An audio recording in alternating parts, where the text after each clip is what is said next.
Okay, so we've waited and waited and waited for it, and finally, Final Cut Pro is on the iPad. And there's just one massive showstopper for me. After what feels like an absolute ice age of waiting, we finally have Final Cut Pro and Logic Pro for the iPad from Apple. Proper Pro apps from Apple for the iPad Pro. This is long overdue, but I won't go into that again because you've heard me moan about it before, and regardless, it's here now. And I don't mind admitting that I had a certain nervous energy while I was downloading this app because I've waited for Final Cut Pro for a long time and I've got big expectations for it as well. It's just like meeting one of your heroes you wish you hadn't. I'll explain why today, and if you're wondering, I will be doing the exact same thing with Logic Pro for the iPad, so make sure you subscribe and hit the bell not to miss that video. Trust me, you do not want to miss that one. So when you first open Final Cut Pro on the iPad, you're reminded that this is a subscription piece of software, so you pay either $4.99 a month or £49 a year for access. And I don't care what anyone says, that is an absolute bargain. There's also a free trial, which means you can try it out, and if you don't like it, don't pay for it.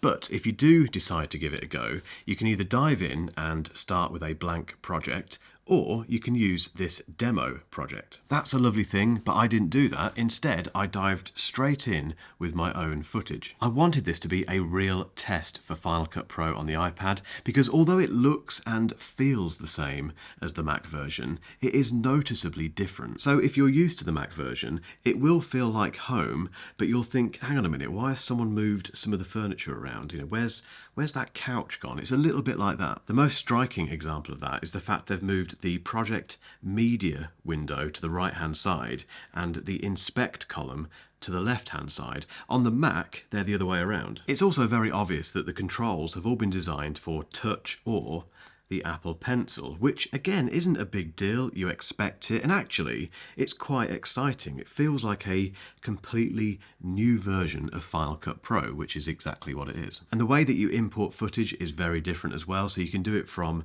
files, you can do it from your photo library, or, and this is very unique, you can take your iPad, use its camera, shoot some footage and have that footage go directly into your Final Cut Pro project. You cannot do that on the Mac. So we're off to quite a good start, I think. But what is editing like on the iPad?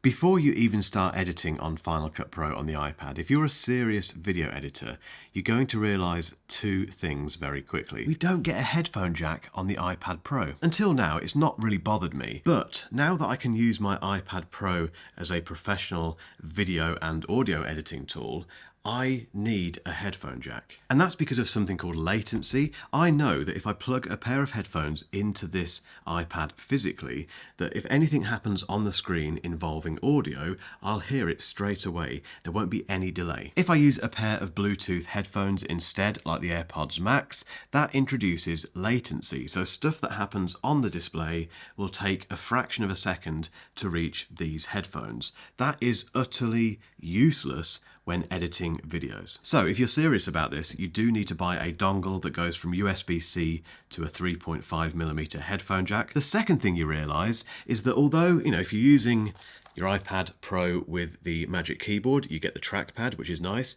it's a bit small. It's a little bit fiddly for video editing, so you're going to need a decent mouse. And that's why I immediately paired my MX Master 3 with the iPad Pro. But the only thing to bear in mind is that you don't get access to all of the customizable buttons that you get on the Mac. That's a bit of an issue for me because I've customized this mouse with the Mac version of Final Cut Pro to make my editing process super slick. Anyway, once I'd imported my own footage into Final Cut Pro, more on that in a moment, I realised straight away that the editing experience on the iPad is incredibly alien. I think the best word to describe editing on this display with your finger or the Apple Pencil is fiddly. A great example of this is cutting footage. So normally on the Mac I use this button here to cut a piece of footage, which you do regularly as you're editing this kind of stuff. Now because I can't do that with this mouse on here, I've had to get used to using the pencil or using my finger.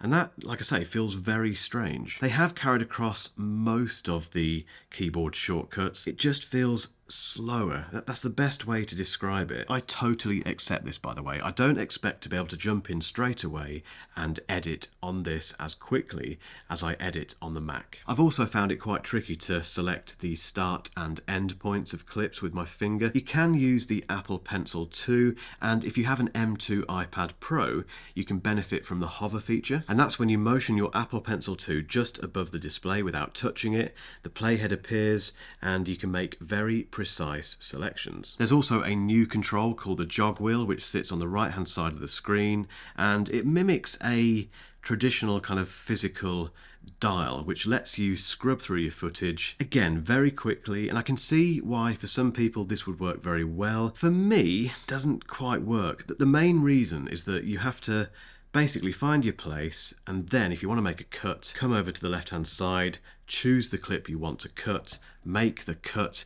Again, it's a bit long-winded. What would make a huge difference here would be if the jog wheel had a cut option on it, so you could kind of scroll through, cut, scroll through, cut. However, I can accept all of this stuff because, as I keep saying, this is a brand new version of Final Cut Pro which is built for this, and I'm willing to put the time in to learn it. However, there is one thing that I cannot accept. This is an SSD. I use it all the time to edit these videos, and the process is really simple. I finish shooting on these two cameras and the footage gets loaded onto this. Then in Final Cut Pro on the Mac, I open a new project and import the footage from here. But when I import it, it doesn't import the physical media, it basically imports a reference to the media on here. Most people do it this way, unless you buy an 8TB MacBook Pro, which I don't think anyone has ever done ever, then you need external drives to manage all of this 4K footage. So when Apple announced Final Cut Pro on the iPad, I didn't give that second thought. I just assumed that process would be the same. However, when you take one of these SSDs and plug it into your iPad and then go into Final Cut Pro and drag the footage from here into Final Cut Pro, it copies the footage from this onto this. You can't tell it to keep the media on here, which means if you've shot 20, 30, 50 gig of 4K footage, you need that space on your iPad. I heard about this before I got my hands on Final Cut Pro for the iPad, and even when I heard about it, I thought that is just such a stupid decision. But it's made even more stupid when you actually get Final Cut Pro, plug one of these in and start copying things across, because the first thought you have is, why can't I just have it left on there? Why does it have to copy everything from here onto here? And to make matters even worse than that, when I started copying footage from this drive onto the iPad, I kept getting error messages. Now that might be a bug, I can deal with that, I'm sure they'll fix it, but the decision to not allow users to retain their media on an external drive is utterly barking mad. And you might think I'm overreacting about this, but I'm not, because it makes this entire setup a complete non-go for someone like me. I think it's frustratingly user hostile, and it ruined my first experience with Final Cut Pro on the iPad. I was genuinely so disappointed. There are some other issues with Final Cut Pro on the iPad which aren't as show-stopping for me as this, but they're still pretty frustrating. The first one is that it's not round-trippable, as Apple call it. So you can take a project made on the iPad and then transfer it to your Mac and carry on. But you can't do that the other way around. So you can't take a project made on your Mac and transfer it to your iPad. That just doesn't work. And that was my dream, really. The idea of starting something over there and then popping it onto this, taking this down to the coffee shop and cracking on. The second thing is that you can't import custom LUTs, which is very annoying. If you know what a LUT is, then, well, I won't explain. Basically, it's a, how do I explain a LUT? I won't bother. Basically, if you use LUTs and you use your own custom LUTs or LUTs that you've bought from someone else, you can't use them on this. There are some preset LUTs included for all the big camera brands like Sony and Canon, etc. But for, again, for serious video editors, that's not really good enough. There's also no stabilization feature at the moment, so on the Mac you can stabilize shaky footage and it works quite well. I don't tend to use it that much, but it can be quite handy now and again. That's just not on here. Also, you can't inspect multiple clips, and what I mean by that is that you can't select, let's say, 10 different clips and change the volume for all of them or any other control. You have to do each one by one. Similarly, the audio controls are very limited. So even though we now have a full-blown Logic Pro on the iPad, on Final Cut Pro you only get access to a single band EQ and a very simple compressor. You can do some very simple color grading, but again, because I can't import my custom LUT, it's a bit of a non-starter for me. I do feel like I'm being a bit grumpy about this now, so let me move on to a few things that are good about Final Cut Pro on the iPad. Firstly, it looks absolutely fantastic. I don't think this is a port from the Mac version. I think this has been rebuilt completely from the ground up. They've clearly spent a lot of time on this app, and on that note, it is absolutely screaming fast. This is the base spec 12.9-inch M2 iPad Pro, so it has less memory than the larger storage options, and there's no stutters.